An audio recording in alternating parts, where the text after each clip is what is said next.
Love that sound. It's time for the scoop. And performing at the presidential inauguration was a dream come true for this former American Idol, but some mishaps almost turned it into a nightmare. Country singer Carrie Underwood's performance did not go exactly as planned Monday. A technical glitch took out her background track, and the silence was deafening.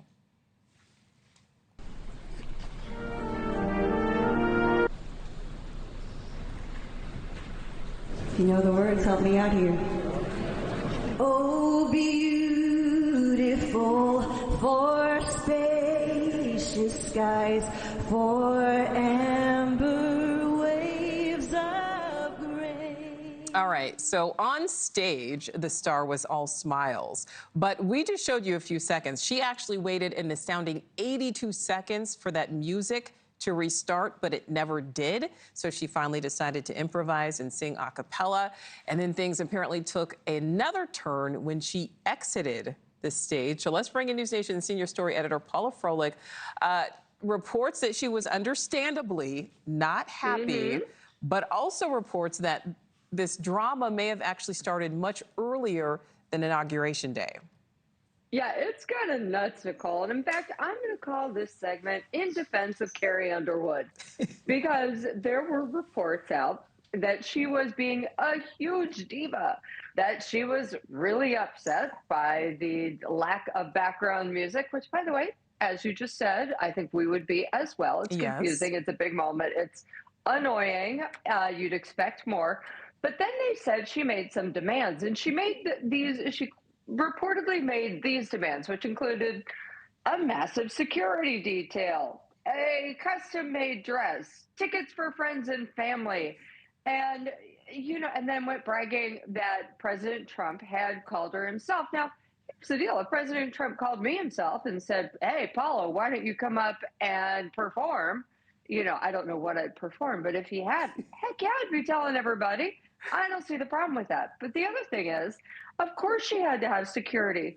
This is a major political event, and a lot of people in the country have been making threats. And, President Trump, there was even an assassination attempt. So, of course, you want security. I don't see the issue with that. Of course, you're going to say, can my friends or family come?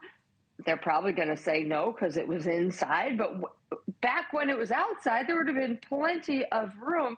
And also, let's talk about that dress. I'm going to let you guess. Tell me how much you think the dress and the shoes combo were, Nichole. I have no idea, Paula. You just have to tell me, because I will not guess correctly.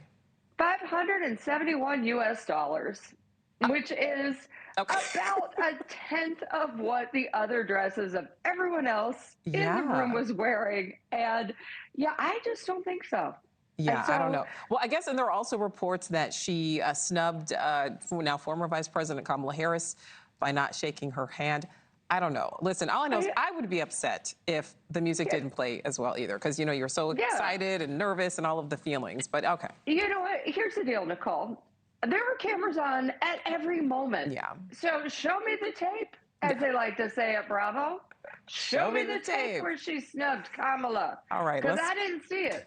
We're going to move on. Sorry, I'm getting over a cold here. We're going to move on to the royals. Prince Harry is celebrating a major win, settling a massive lawsuit with the British tabloid The Sun.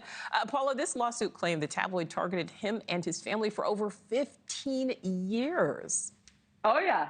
Well, he also blames the media and Rupert Murdoch's tabloids for the death of his mother.